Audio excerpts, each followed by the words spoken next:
Hey friends, welcome to my channel. तो चलिए story को स्टार्ट करते हैं। पिछले पार्ट में हमने देखा था कि जो वांग जी था उसकी कंडीशन बहुत ज़्यादा ख़राब हो गई थी उस पनिशमेंट के बाद जो कि उसके फादर ने दी थी, क्योंकि ऑलरेडी वो इंजर्ड था जब वो मगरमच्छ के साथ फाइट करके आया था। वांग जी 2 साल तक कोमा में रहता है। वो उठा ही नहीं उस दिन के बाद से जब वो बेहोश हुआ था मार खा के। लैंड सेक्ट अब पहले जैसा नहीं रहा था, काफ़ी वीक हो गया था और जितने भी सेक्ट वांग जी ने जीते थे अपनी काबिलियत से वो सारे जा चुके थे उन लोग के हाथ से। वांग जी का जो डर था वो सब ख़त्म हो चुका था, क्योंकि वांग जी की कंडीशन नहीं थी वैसे। लैन कुरैन बस अपने सेक्ट को प्रोटेक्ट कर रहे थे और अपने बेटे के उठने का वेट कर रहे थे। वो बहुत ज़्यादा हताश निराश हो गए थे। ई की भी कंडीशन ठीक नहीं थी, उनका इकलौता बेटा जिसकी कंडीशन ये है। इधर हमें वांग जी के रूम का सीन दिखाते जहाँ पे अभी भी वांग जी आंखें बंद करके लेटा हुआ था। जो वैद्य थे आज भी उसके पास थे, लेकिन बहुत सारे नहीं। स्टार्ट में बहुत सारे थे बट आज एक वैद्य रहता था या 2, बस उससे ज़्यादा नहीं। लैन कुरैन की डेली की आदत थी अपने बेटे के रूम में जाना। वो आज भी ऐसे ही करते हैं। मॉर्निंग और इवनिंग में पूछने जाते थे कि वांग जी होश में आया या कैसा है। उनकी डेली की आदत थी। वो वांग जी के रूम में एंटर होते हैं, फिर वो जाते हैं। वैद्य वहीं बैठे थे, वांग जी का इलाज कर रहे थे। उसका जो ट्रीटमेंट था कंटिन्यू था। लैन कुरैन जाते हैं और जाके वैद्य से बोलते हैं वांग जी कैसा है। तभी वैद्य देखते और कहते हैं वही महाराज, पहले जैसा, कुछ भी चेंजमेंट नहीं है। वो बिल्कुल शांत हो जाते हैं, बिल्कुल निराश। तभी वैद्य कहते हैं परेशान मत होइए महाराज, प्रिंस आ जाएंगे होश में। लैन कुरैन कहते हैं ये बताइए उसका पैर अब कैसा है। आपने कहा था उसकी बोन ब्रेक हो गई थी। तभी वैद्य कहते हैं हाँ, ऐसा लगा था बहुत टाइम तक, लेकिन अभी ऐसा नहीं है। उनके पैर में कोई भी प्रॉब्लम नहीं है और जो थोड़ा बहुत इंजर्ड हुआ था वो हमने ट्रीट किया है। अभी हमने चेक किया है पैर को, तो पूरी तरीके से वो ठीक है। अभी तक हम कंफर्म नहीं थे।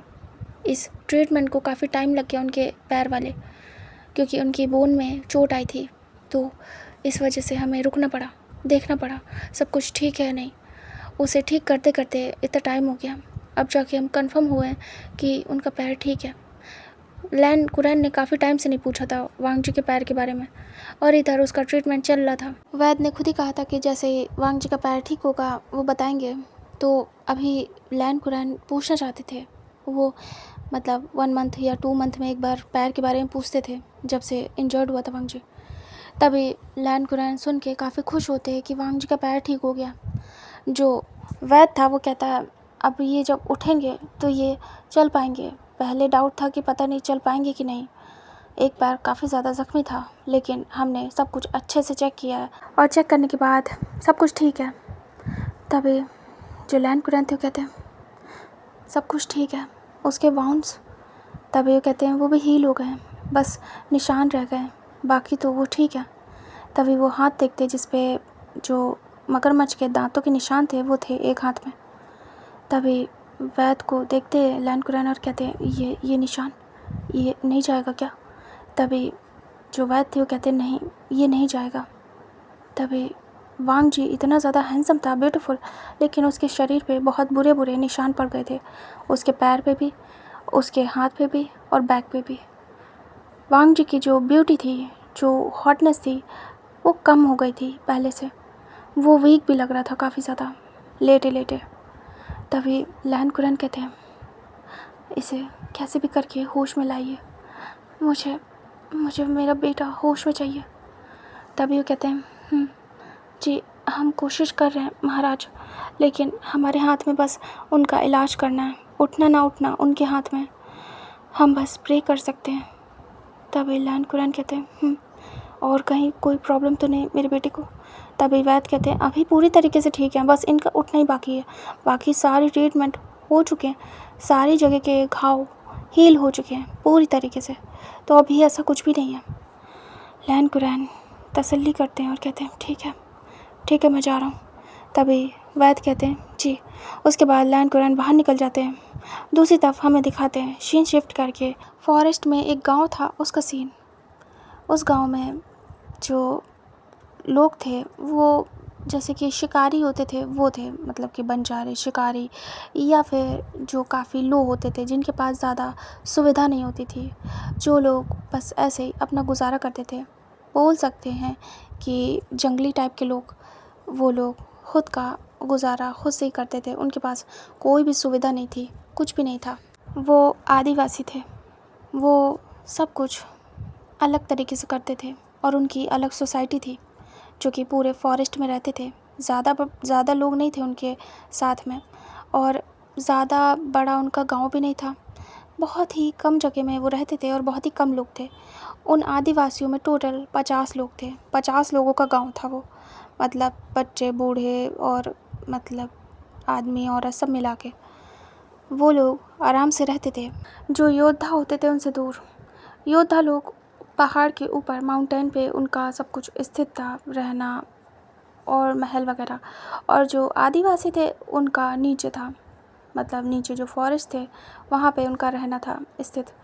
और उनसे जो वॉरियर होते थे उनका कोई मतलब नहीं, मतलब कि वो नॉर्थ तो वो साउथ, ना ही वो उनके मैटर में बोल सकते हैं, ना ही उनके मैटर में वो लोग बोल सकते हैं। दोनों एक दूसरे के मैटर से दूर। जो योद्धा होते थे, राजा लोग, उनका तो लेना ही देना नहीं होता था आदिवासियों से। उन्हें तो पता ही नहीं होता था कि ये लोग हैं, और इन पे रूल भी नहीं चला सकते थे वो, क्योंकि वो उनकी सीमा से बाहर आते थे। उनका खुद का रूल्स रेगुलेशंस थे, रहना था, जीना था, तो कोई भी बोल नहीं सकता था उनके मैटर में।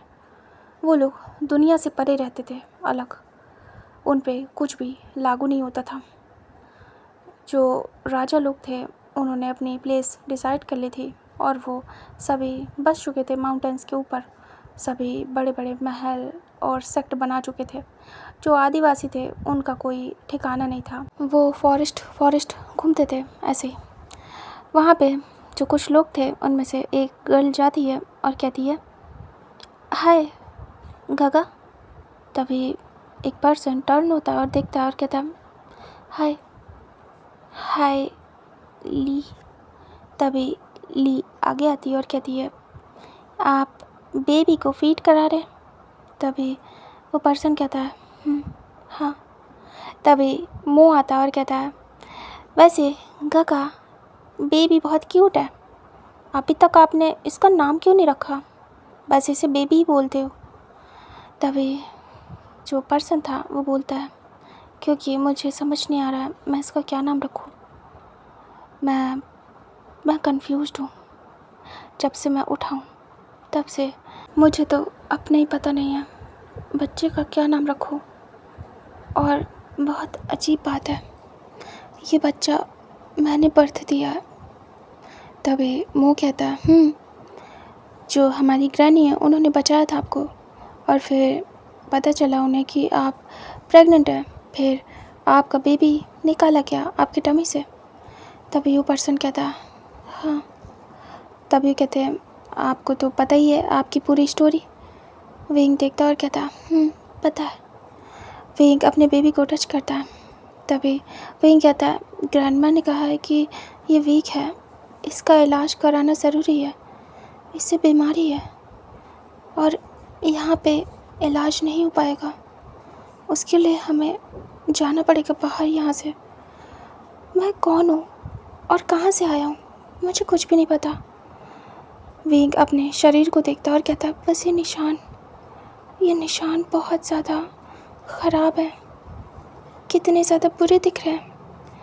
विंग अपने फेस को टच करता है, उस पर भी 2-3 निशान थे, और विंग के हाथों में, विंग के पैरों में, विंग के टमी पे हर जगह निशान थे। जी हाँ, ये विंग था जिसकी याददाश्त अब जा चुकी है। उसे कुछ भी होश नहीं है, उसे कुछ भी पता नहीं है अपने बारे में। वो कैसे यहाँ आया, क्या हुआ, कुछ भी नहीं। विंग को कुछ भी याद नहीं। विंग सोचता है कि उसका नाम क्या है, वो कहाँ से आया, कौन है, क्या उसकी कोई फैमिली है या नहीं है, कुछ भी नहीं पता विंग को। ऊपर से सबसे बड़ी बात कि वो प्रेग्नेंट है। ये बच्चा किसका है, वो प्रेग्नेंट कैसे हो सकता है, वो तो बॉय है। तो वो प्रेग्नेंट कब हुआ, कैसे हुआ और उसकी टमी में बच्चा कैसे आया, उसे कुछ भी बिलीव नहीं हो रहा था। विंग कुछ टाइम पहले ही होश में आया है, मतलब कि 1 ईयर पहले ही, और विंग तब से बस अपने सवालों के जवाब ढूंढ रहा है। जब उसका बेबी बर्थ हो चुका था उसके बाद ही विंग होश में आया, फिर उसे सब कुछ बताया गया। विंग को यकीन करना ही पड़ा क्योंकि विंग के टमी पे कट था, वरना विंग यकीन भी नहीं करता कि उसने ही बेबी को बर्थ दिया। विंग संभाल रहा था और विंग को कुछ भी नहीं पता। उसे बताया गया था कि वो किस हालत में कैसे मिला था। विंग सब कुछ भूल बैठा था। इधर जो मुँह था वो कहता है, वैसे ग्रैंड माँ बोल रही थी साथ जाने के लिए। तभी विंग कहता है, हाँ बट हम जाएंगे कहाँ, क्या कहीं है जहाँ इलाज हो सके। तभी जो मुँह था वो कहता, बहुत सारे जगह है जहाँ पे अच्छा इलाज हो सकता है आपके बेबी का। विंग कहता, मेरा बेबी ऐसा क्यों है। तभी मुँह कहता, मुझे नहीं पता, ग्रैंड माँ को पता होगा। तभी सामने से ग्रैंड माँ आती है और वो कहती हैं, तुम्हारा बच्चा इसीलिए बीमार है क्योंकि तुम प्रेगनेंसी के टाइम पे गिरे थे। विंग कहता, हाँ आपने मुझे बताया है। तभी कहती, 4 मंथ्स प्रेग्नेंट थे, तुम बेहोश थे और तुमने बेहोशी में ही अपने बच्चे को अपने टमी में रखा। फिर हमने खुद ही अंदाज़ा लगा के, जब एक दिन तुम्हारी हालत ख़राब हो रही थी तो हम समझ गए थे कि तुम्हारा टाइम आ गया है बेबी को बर्थ देने का। फिर हमने 5 मंथ बाद बेबी को तुम्हारे टमी से बाहर निकाला। फिर तुम्हें ऐसे टाइम गुजरा और फिर कुछ टाइम बाद तुम होश में आए, तब जाके तुम्हें हम बता पाए, वरना तुम्हें तो रियलाइज़ नहीं होता कि ये बेबी तुम्हारा है और इसे चोट आई थी तुम्हारे टमी के अंदर ही, इसीलिए ये बीमार है। विंग कहता, हाँ मुझे सच में कुछ भी याद नहीं, मुझे मेरा नाम कब याद आएगा। तभी वो कहती हैं, नहीं पता बेटा, कोशिश करते रहो, क्या पता कभी ना कभी तुम्हें कुछ याद आ जाए। वैसे अगले हफ्ते मैं तुम्हें लेके जाऊंगी तुम्हारे बेबी का इलाज कराने। विंग कहता, मेरे बेबी का इलाज। तभी वो कहती हैं, क्योंकि अगर हमने समय से इलाज नहीं कराया तो बहुत प्रॉब्लम हो जाएगी। पहले तो जब तुम उठे थे बहुत लेट उठे, बच्चे को काफ़ी दिन हमें संभालना पड़ा। उसके बाद हमने चेक किया, बच्चे में वीकनेस थी, काफ़ी प्रॉब्लम्स थी, इसके सर पे चोट आई है। उसके बाद तुम खुद स्टेबल नहीं थे, तुम्हें खुद रिकवर होने में इतना टाइम लग गया। तुम्हें इतनी चोटें थी, इतने जगह घाव थे कि इन्हें ठीक होने में इतना वक्त लग गया। तुम बहुत ऊंचाई से गिरे होगे और फिर तो जो मगरमच्छ ने तुम्हारा हाल किया है देखने लायक है। तुम तो देख ही रहे, पता नहीं कैसे बच गए तुम, वरना क्या ही होता तुम्हारा। तभी विंग कहता, हाँ। वो कहती हैं, उस सब से ठीक होने में तुम्हें इतना वक्त लग गया, अभी तुम ठीक हो, चल फिर सकते हो आराम से। तो मैं सोच रही हूँ कि टाइम निकाल के तुम्हें ले चलूँ, दिखा दे एक बार बच्चे को अच्छे से वैद्य के पास, क्योंकि हमारे पास इतनी सुविधा नहीं है। एक बार अच्छे से वैद्य को दिखा देंगे तो सब ठीक हो जाएगा। वो यही कहता, पर आपने तो कहा था कि आप लोग अलग रहते हो, आपका किसी से कोई लेना देना नहीं। तभी ग्रैंडमा कहती है, हाँ हमारा किसी से कोई लेना देना नहीं, लेकिन इलाज के लिए हम जा सकते हैं, कोई मना ही नहीं है। बाहर से कोई आना चाहे तो वो करवा सकता है। वही कहता, अच्छा। तभी वो कहती है, वही कहता है, ठीक है, मैं अपने बच्चे को दिखाना चाहूँगा। तभी वो कहती है, गुड। इधर सीन शिफ्ट करके दिखाते हैं लैंड महल का, जहाँ पे अभी भी वैद्य लगे पड़े थे वांग जी के ट्रीटमेंट में और वांग जी लेटा हुआ था। अचानक से वांग जी की आइज़ थोड़ी सी मूव होती है। जो दूसरा वैद्य था जो ऐसे देख रहा था वांग जी को, तभी वो कहता है, वैद्य प्रिंस की आइज़। तभी वो तुरंत ही देखता है, जो सीनियर वैद्य था वो देखता है तो वांग जी की आइज़ मूव हो रही थी। सीनियर वैद्य खुश हो जाता और कहता है, प्रिंस वांग जी। तभी वो धीरे से देखता और कहता, प्रिंस वांग जी। वांग जी धीरे धीरे करके आइज़ ओपन करता है और वो आज जाके अपनी आंखें खोलता है। 2 साल बाद वांग जी आइज़ ब्लिंक करता है। वांग जी देखता है, साइड में ही वैद्य था। तभी वांग जी कहता है, मैं कहाँ हूँ। उसे कुछ भी नहीं याद इतने दिन बाद उठने के बाद। वांग जी समझने की कोशिश करता है कि वो कहाँ है, क्या हो रहा है, कुछ भी उसे समझ नहीं आ रहा था उठने के बाद। तभी वैद कहते हैं आप अपने रूम में हैं और आप उठ गए, आप ठीक है प्रिंस? वांग जी देख रहा था, वांग जी का दिमाग काम नहीं कर रहा था। वांग जी 2 मिनट के लिए चुप रहता है और समझने की कोशिश करता है, फिर उसे सब समझ में आता है। वांग जी देखता है आसपास और कहता है ये तो मेरा रूम है। वांग जी कहता है वैद। फिर वांग जी उठने का ट्राई करता है बट उठ नहीं पाता है, वांग जी लेट जाता है। तभी वैद कहते हैं क्या हुआ प्रिंस, आप ठीक तो हैं? उठने की कोशिश करिए। वांग जी कहता है मैं उठ नहीं पा रहा हूँ। वांग जी आंखें बंद कर लेता है। तभी वैद कहते हैं आपके बाबा बहुत खुश होंगे। तभी वांग जी तुरंत ही मना करता है और कहता नहीं, उन्हें बताने की ज़रूरत नहीं है, जब तक मैं उठ ना जाऊँ मत बताना, मैं नहीं चाहता। तभी वो देखते और कहते पर क्यों प्रिंस? महाराज जान के बहुत खुश होंगे, वो बहुत परेशान है 2 सालों से। वांग जी कहता मुझे मतलब नहीं है, मैंने जो कहा है वो सुनो, मुझे बस अभी के लिए टाइम चाहिए। तभी वो वैद कहता है जी प्रिंस, जैसा आप कहें। वांग जी लेटा रहता है बहुत देर तक और जैसे कि वो वापस से सब कुछ सोच रहा हो, याद कर रहा हो। इतने टाइम से सब कुछ दिमाग में ही था, सब बंद हो चुका था, सोचना समझना। इतने टाइम बाद वो होश में आया तो उसे टाइम लग रहा था सब कुछ रियलाइज़ करने में। वांग जी धीरे से पूछता है आंखें बंद करे हुए, कितना टाइम हो गया, मैं कब उठाऊं, कितने घंटे बीत गए मुझे? तभी वह देखते और कहते प्रिंस घंटे नहीं तो आपको पूरे 2 साल लगे, आप कोमा में जा चुके थे। वांग जी तुरंत ही आइज़ ओपन करता है और देखता है हैरानी से और कहता है क्या? वांग जी धीरे से उठ के बैठ जाता है और कहता है क्या कहा? तभी वैद कहते हैं जी हाँ, आप कोमा में जा चुके थे। वांग जी आइज़ ब्लिंक करता है और कहता है 2 साल? तभी कहते हैं वांग जी बस सिर पकड़ता है और कहता है ये कैसे हो सकता है? तभी वैद कहते हैं शायद शॉक्ड, और आपकी कंडीशन भी बहुत ख़राब थी। अभी आप ये बताइए आप कैसा फील कर रहे हैं? वांग जी के हाथ पैरों को देखते हुए वैद बोलता है। वांग जी चेक करता है तो बहुत बुरे हाल थे उसके हाथों के, पैरों के। वांग जी कहता है ठीक है, कहीं पेन नहीं हो रहा है, बस थका सा हूँ, ऐसा लग रहा है मैं बहुत थका हूँ, बहुत वीक हूँ। तभी वैद कहते हैं हाँ, आपको ज़रूरत है आराम करने की और अच्छे से खाना खाने की, क्योंकि आपके ऐसे 2 साल कोमा में रहने की वजह से आप वीक हो गए प्रिंस। वांग जी कहता है ओके, समझ रहा हूँ मैं। तभी वांग जी बैठा था, उसे अच्छे से पिलो से टेक लगा के, हेडबोर्ड से टेक लगा के बिठा देते हैं वैद लोग। तभी उतनी देर में डोर ओपन होता है और जो ई थी वो अंदर एंटर होती है। जैसे वो एंटर होती है, वांग जी उठ के बैठा था, वो देखती हैं। उनकी भी आदत थी दिन में देखने की वांग जी को, और कोई टाइम फिक्स नहीं था, वो कभी भी आ जाती थी। जो वांग जी था उसे ऐसे बैठे देख ई हैरानी से देखती है और कहती है वांग जी।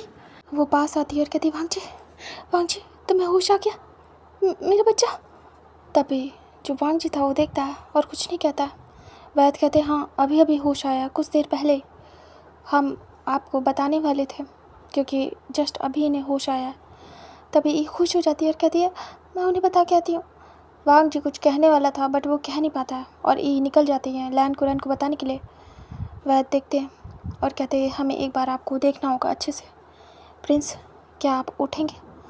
ट्राई करिए, हमें देखना है कि आप सही से चल फिर पा रहे हैं या नहीं। वांग जी हाँ में सिर करता है, उसके बाद धीरे से बेड से उतरता है और वो चलने की कोशिश करता है।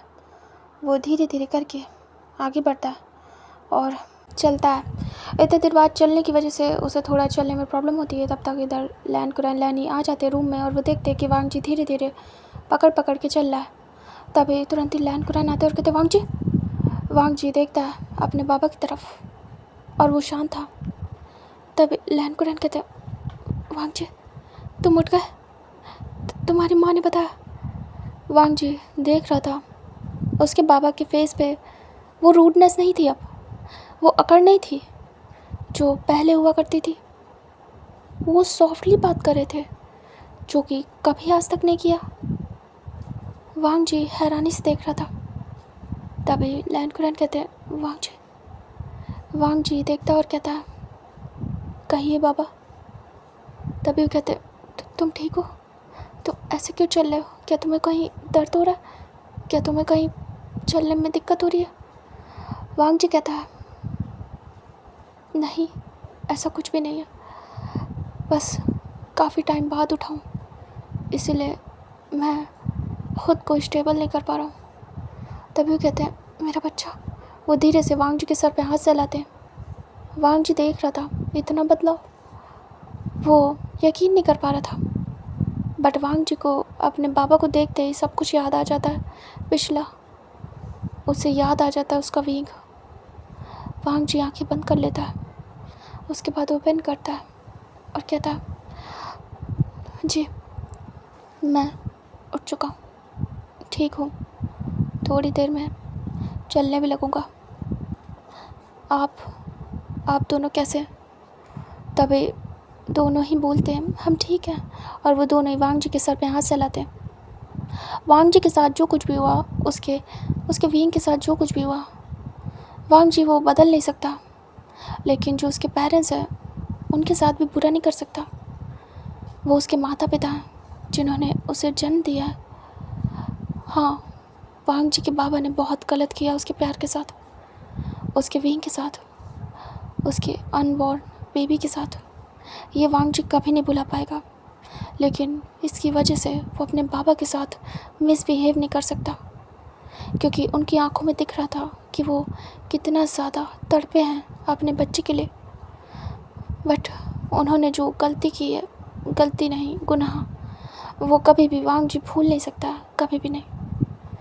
वांग जी धीरे से दूर होता और कहता, मुझे अकेले रहना है, क्या आप लोग कुछ टाइम देंगे मुझे सब कुछ समझने के लिए?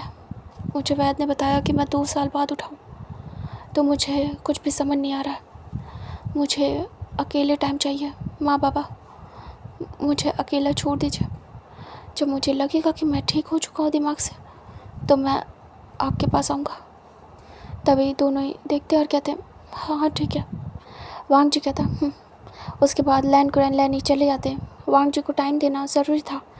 लैन कुरैन जानते थे कि वांग जी भूला नहीं है कुछ भी, फेस से दिख रहा था उसके। एक अच्छे से बात करने के बाद भी रूडनेस थी उसके बातों में, जो कि एहसास दिला रही थी कि वांग जी कुछ भी नहीं भूला। वो चले जाते हैं। वांग जी वैद से कहता है, अब मैं ठीक हूँ, मुझे अकेलापन चाहिए, चले जाइए यहाँ से सब के सब, अभी मुझे कोई भी अपने पास नहीं चाहिए। तभी सभी हमें सिर करते हैं और कहते हैं, प्रिंस आपको वैद को दिखाना है, जब भी आप ठीक फील करें बताइएगा, हम आपको लेके चलेंगे, हम बड़े वैद को दिखाएंगे। वांग जी कहता है, बता दूंगा, दिखा दीजिएगा, अभी के लिए मुझे अकेले रहना। तभी सभी बो डाउन करके निकल लेते हैं। वांग जी धीरे से उठता है और जाके डोर बंद कर देता है और आके बैठ जाता है। वांग जी अपने रूम को देखता है और रूम में पड़े इस बेड को वांग जी टच करता है। इस बेड को देखते ही वांग जी को विंग की याद आती है। वांग जी सोचता है विंग के बारे में। वांग जी आंखें बंद कर लेता और कहता, तुम नहीं रहे, खो दिया मैंने तुम्हें, कुछ भी सही नहीं है।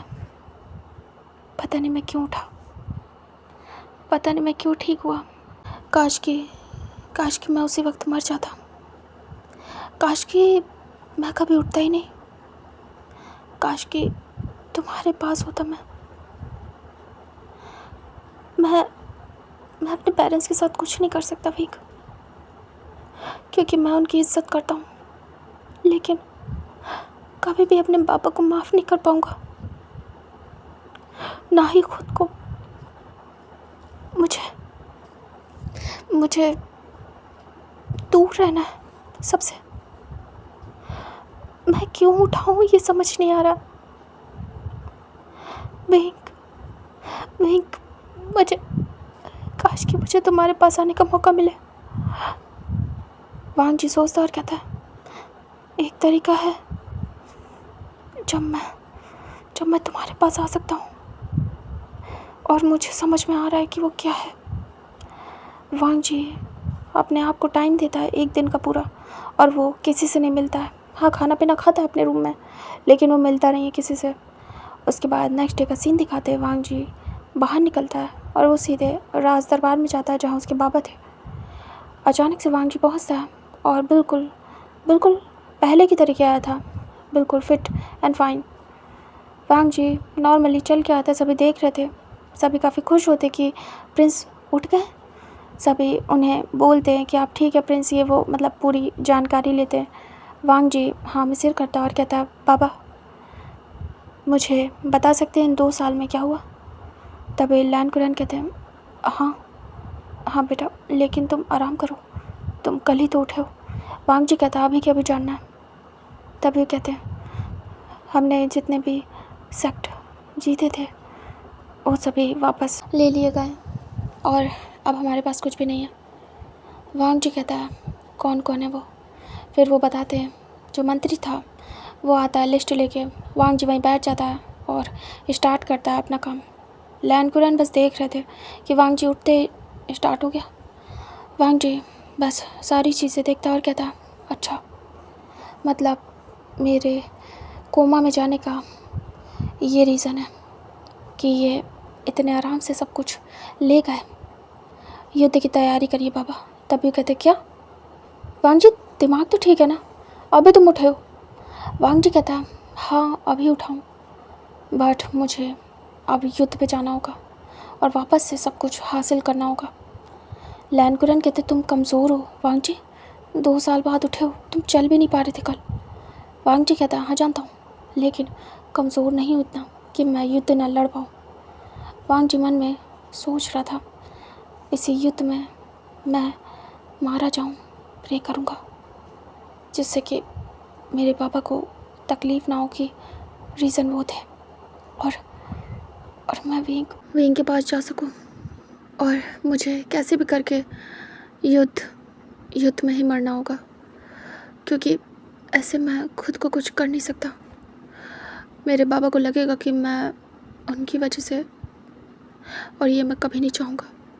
लेकिन हाँ, जाते जाते मैं फिर से सब कुछ वापस लेके जाऊँगा, और उसके लिए मुझे बहुत मेहनत करनी होगी। वापस से लैंड सेक्ट को वही लैंड सेक्ट बनाना होगा। लेकिन उसके बाद जब सब ख़त्म हो जाएगा, मुझे मेरे विंग के पास जाना है। वो जहाँ भी है, मुझे मरना है। मैं किसी को दोष नहीं दे सकता, लेकिन खुद के साथ बहुत कुछ कर सकता हूँ। मैं अपने विंग के पास जा सकता हूँ। वैसे भी मैंने उसको ज़िंदगी में अपने पास रख के बहुत बड़ी गलती कर दी। उसे इतना परेशान किया कि भगवान ने मुझसे छीन लिया उसे, और आज अकेला रह गया हूँ। उसकी कमी पूरी नहीं कर सकता, लेकिन हाँ कर सकता हूँ, अगर मैं उसके पास पहुँच गया, वो तो आ नहीं सकता है, तो मैं ही जा सकता हूँ। जाते जाते बहुत कुछ करके जाना है मुझे। वांग जी बस ऐसे ही सब कुछ समझ रहा था और कहता है, तैयारी करिए, मैं भी तैयारी करता हूँ युद्ध की। वो सभी हैरान थे। फिर वो लैन कुरैन को देखते हैं। लैन कुरैन कहते, बेटा आराम करो, तुम अभी उठे हो, बोला ना मैंने। वांग जी कहता, नहीं, मुझे जाना है कैसे भी करके, और सब कुछ वापस लैंड सेक्ट के अधीन करना है। वांग जी उठ जाता है और चले जाता है। लैन कुरैन देखते रह जाते हैं। इधर वांग जी बाहर जाता है और युद्ध में कैसे क्या करना है उसकी तैयारी स्टार्ट कराता है, और सब कुछ फिर से रीस्टार्ट होता है। वो अपनी एक्सरसाइज पे ध्यान देता है। 2 साल से जो उसने कुछ नहीं किया था उस पर ध्यान देता है। वांग जी का पैर अब पूरी तरीके से ठीक था, उसे फाइट करने में या प्रैक्टिस करने में कोई भी प्रॉब्लम होने वाली नहीं थी। वांग जी ऐसे ही सारी प्रैक्टिस करता है, बट उसके शरीर पे जो निशान थे वो बहुत ज़्यादा गहरे थे। बट वांग जी उनसे बिल्कुल भी परेशान नहीं था। उसे अब फ़र्क नहीं पड़ता कि वो कैसा दिख रहा है। हाँ, पहले उसे फ़र्क पड़ता था, बट अब उसे कोई लेना देना नहीं है अपनी इस बॉडी से। वांग जी अपने काम पे लग जाता है और वो ऐसे ही प्रैक्टिस करता है और तैयारी चल रही थी युद्ध की। जो खबर थी बाहर जा चुकी थी कि वांग जी होश में आ गया और वो युद्ध की तैयारी कर रहा है। तभी तभी सभी घबरा जाते हैं। वांग जी की खबर इसलिए आराम से पहुंच जाती है क्योंकि अब लैंड सेक्ट उतना सिक्योर नहीं था। कुछ जासूस यहाँ पे थे। लैंड कुरैन अकेले कुछ भी नहीं कर पा रहे थे। वांग जी सिक्योरिटी पे काम कर रहा था, प्लस जो युद्ध था उसकी तैयारी कर रहा था। उसे यहाँ से लोगों को निकालना था। पहले भी वांग जी ने निकाला था, बट फिर भी एक दो लोग थे यहाँ पे जो कि जासूसी कर रहे थे। लेकिन वांग जी को फिर से ध्यान देना है क्योंकि उसे पता था कि हो सकता है कि 2 साल वो होश में नहीं था तो बहुत कुछ चेंज हुआ हो। उसे यहाँ पे ये भी पता करना था कि यहाँ कोई जासूस तो नहीं है जो ये खबर बाहर पहुँचाए, बट ऑलरेडी पहुँच चुकी थी। वांग जी तैयारी कर रहा था और ऐसे ही टाइम स्किप होता है और 1 वीक निकल जाते हैं। वांग जी पूरी तरीके से तैयार था और आज युद्ध पे जाने वाला था। वांग जी अपने पापा से मिलता है, माँ से मिलता है और कहता है मैं जा रहा हूँ और जीत के ही आऊँगा। तभी उसके माँ पापा कहते हैं अपना ध्यान रखना बेटा, तुम श्योर तो हो ना, तुम्हें सही सलामत आना है। तभी वांग जी कहता मैं श्योर हूँ। अब वांग जी को मरने से डर नहीं था। हाँ, पहले था। पहले वो हर चीज़ को ध्यान में रख के फाइट करता था, लेकिन अभी वांग जी को ज़रा भी मरने से डर नहीं था। वांग जी निकल जाता अपनी सेना के साथ और युद्ध स्टार्ट होता है। वो एक बड़े सेक्ट को हथियाने गया था जो कि पहले उसी का था, फिर उसे ले लिया गया। वांग जी फाइट स्टार्ट कर देता है और उधर से भी फाइट होती है। वांग जी भले वीक था लेकिन फिर भी उसकी स्किल आज भी कम नहीं थी। हाँ, उसे प्रॉब्लम हो रही थी। हाँ, वो उतने अच्छे से फाइट नहीं कर पा रहा था, बट यही तो था कि वो 2 साल बाद खुद को फिर से वैसे ही बनाए। वैसे भी ज़्यादा टाइम तो हुआ नहीं था कि वांग जी बहुत वीक हो गया। बस 2 साल, 2 साल में इतना तो वो वीक नहीं था। इससे भी पूरी कंडीशन में उसने फ़ाइट की थी पहले। वांग जी बस फाइट कर रहा था। इधर वांग जी का युद्ध चल रहा था और जो लैंड को रहते वो परेशान थे कि अचानक से उठते ही वो युद्ध पे क्यों गया। इधर ये भी परेशान थे, उन्हें कुछ भी समझ नहीं आ रहा था कि वांग जी के माइंड में चल क्या रहा है। उसने कुछ भी नहीं कहा अपने बाबा से उठते, नवीन की बात की, नवीन के बारे में बोला। वो सोच रहे थे कि क्या वांग जी भूल गया। उसने कुछ भी नहीं कहा और काफ़ी शांत था। ऐसा कुछ भी नहीं दिखा कि रूड हो। हाँ, जब उठा था तब थोड़ा रूड लगा था, लेकिन अभी शांत था। उन्हें ज़रा भी समझ नहीं आ रहा था कि वांग जी के दिल में क्या चल रहा है। इधर हमें दूसरी तरफ सीन शिफ्ट करके दिखाते हैं। 1 वीक हो चुका था और विंग तैयारी कर रहा था। विंग अपने बेबी को लिए हुए था और उसने वहीं जो आदिवासी थे उन्हीं के कपड़े पहने थे, मतलब थोड़े से ओपन ओपन होते थे। और जो ग्रैंड माँ थी और वो लोग रेडी होते, वही दोनों जा रहे थे विंग के साथ। विंग अपने बच्चे को लिए था। विंग कहता है अब हमें जाना होगा, काफ़ी दूर है क्या। तभी ग्रैंड माँ कहती है फिर उसके बाद वो लोग चले जाते हैं। सीधे उन्हें जो नदी थी उसे क्रॉस करके पहुंचना था उस पहाड़ पे, और वहीं पे सारे सेक्ट थे। जो ग्रैंड माँ और जो मो था वो लोग जाते हैं। एक ब्रिज था नदी के ऊपर, वो बहुत दूर पे था, वहाँ तक जाना था। फिर वो लोग ब्रिज से होते हुए क्रॉस करते हैं नदी, और वो नदी का जो ब्रिज था वो सेफ एरिया पे था। जहाँ से विंग आया था वो काफ़ी डेंजरस था, लेकिन बहुत आगे जाने के बाद जहाँ पे ब्रिज था वो एरिया काफ़ी सेफ था। उसके बाद वो लोग ब्रिज क्रॉस करने के बाद सीधे जाते हैं दूसरी तरफ। ये पहाड़ के नीचे का एरिया था, वहाँ से जाने का रास्ता था पहाड़ के ऊपर। वो ऐसे ही पहाड़ का कठिन रास्ता सफ़र तय करते हैं। वो इनको काफ़ी प्रॉब्लम होती है। वो इनक अपने बच्चे को बीच बीच में जो मुँह था या ग्रैंड माँ थी उन्हें दे रहा था, क्योंकि बारी बारी वो लोग ले रहे थे। वो कब तक पकड़े रहेगा, थक जा रहा था। उसके बाद वो लोग ऐसे चढ़ के जाते हैं और फाइनली वो लोग माउंटेन के ऊपर आ गए थे। यहाँ की कंडीशन काफ़ी ख़राब थी। सुनने में आता है कि युद्ध हो रहा है, तो युद्ध की वजह से सब कुछ बंद है। 2 सेक्ट के बीच में युद्ध हो रहा है, बड़े सेक्ट है। तभी विंग पूछता है कि हम कहाँ पे आए, कौन सी सेक्ट। ग्रैंडमा कहती है लैंड सेक्ट। वो मेडिसिन के मामले में काफ़ी ज़्यादा अच्छा है, वो उपचार बहुत अच्छा करता है। तभी विंग कहता अच्छा। तभी ग्रैंड माँ पता करती है कि हमें लैंड सेक्ट जाना है, तो कुछ लोग बोलते हैं अभी तो लैंड सेक्ट में जाना वर्जित है, नहीं जा सकता कोई भी। जब जब ये युद्ध ख़त्म होगा तभी लैंड सेक्ट आना जाना स्टार्ट हो सकता है, क्योंकि युद्ध के टाइम सारे सेक्ट जिनसे वॉर हो रही होती है वो क्लोज़ हो जाते हैं। वहाँ पे बाहर वालों का आना जाना बंद हो जाता है, क्योंकि कोई भी दुश्मन हो सकता है। तभी ग्रैंड माँ कहती हाँ तो फिर हम क्या करें। तभी वो कहते हैं आप किसी सराय में या इन में रुक जाइए कुछ टाइम तक के लिए। युद्ध अभी एक ही दिन हुआ स्टार्ट हुए, तो आप लोग शायद गलत टाइम पे आ गए। तभी ग्रैंड माँ कहती हैं हमें नहीं पता था। वो कहते हैं आप चलिए हम आपको दिखा देते हैं। फिर वो लोग जाते हैं एक जगह जहाँ पे लोग आराम से स्टे कर सकते थे। बाहर के लोग देख के लग रहा था वो लोग आदिवासी हैं, तो इसलिए उन्हें अलग ही बिठाया जाता है। विंग आके बैठ जाता है ग्रैंड माँ के साथ और उन्हें एक रूम दिया जाता है कुछ दिन के लिए, जब तक कि युद्ध शांत ना हो जाए। विंग अपने बच्चे को ले लेता है। उसके बाद उसे मिल्क वगैरह के लिए ग्रैंड माँ अरेंजमेंट करती हैं। उसके बाद मिल्क आता है, विंग उसे फीड कराता है और इधर वेट करता है जो युद्ध था उसके थमने का। 3 दिन तक लगातार युद्ध होता है और 3 दिन बाद वांग जी विनर होकर वापस आता है। लेकिन इस युद्ध में वांग जी की कंडीशन काफ़ी ख़राब हो गई थी, क्योंकि पहले जैसा वो नहीं था कि बस उसने अपनी तलवार चलाई और सामने वाला ढेर उसे स्ट्रगल करना पड़ा। वांग जी की कंडीशन काफ़ी ख़राब हो गई थी और वो इंजर्ड होकर वापस आता है। वांग जी की बहुत बुरी हालत हो गई थी। तभी जब वो वापस आता है तो लैंड सेक्ट के जो दरवाजे थे खोल दिए जाते हैं और ऐलान हो जाता है कि लैंड सेक्ट जीत गया।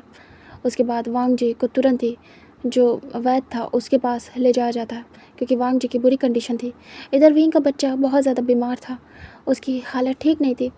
जो ग्रैंड मथी कहती हमें जल्दी जाना होगा वरना प्रॉब्लम हो जाएगी, वैसे ही बहुत लेट हो चुका है। विंग कहता तभी ऐलान सुनाई देता है कि लैंड सेक्ट जीत चुका है और अब उसके द्वार ओपन हो गए, अब आना जाना हो सकता है। ग्रैंड माँ खुश होती है और कहती विंग अब हम जा सकते हैं।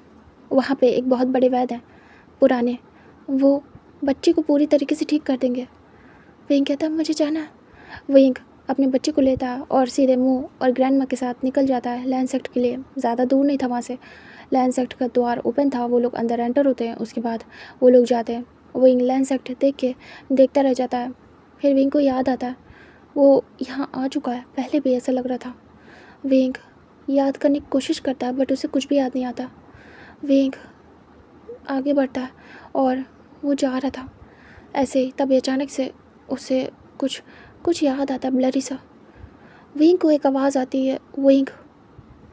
विंग आइज ब्लिंक करता है और वो सोचता है दिमाग पे जोर डाल के और वहीं रुक जाता है।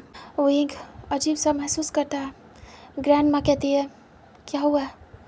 ग्रैंड माँ को विंग का ओरिजिनल नाम नहीं पता था। अगर मैंने बीच में विंग का नाम यूज़ किया हुआ तो समझ जाना कि मैं उसे समझाने के लिए यूज़ कर रहा हूँ। ग्रैंड माँ को यहाँ पे नाम नहीं पता है, किसी को भी नहीं। विंग रियलाइज़ करता है और कहता है विंग और ज़ोर डालता है दिमाग पे और कहता विंग। तभी ग्रैंड माँ कहती क्या हुआ। तभी विंग कहता विंग। तभी ग्रैंड माँ कहती कौन विंग, क्या हुआ है। विंग कहता मेरा नाम है विंग, ऐसे लग रहा है कोई मेरा नाम ले रहा है। विंग को वो वॉइस बार बार अपने कानों में सुनाई दे रही थी।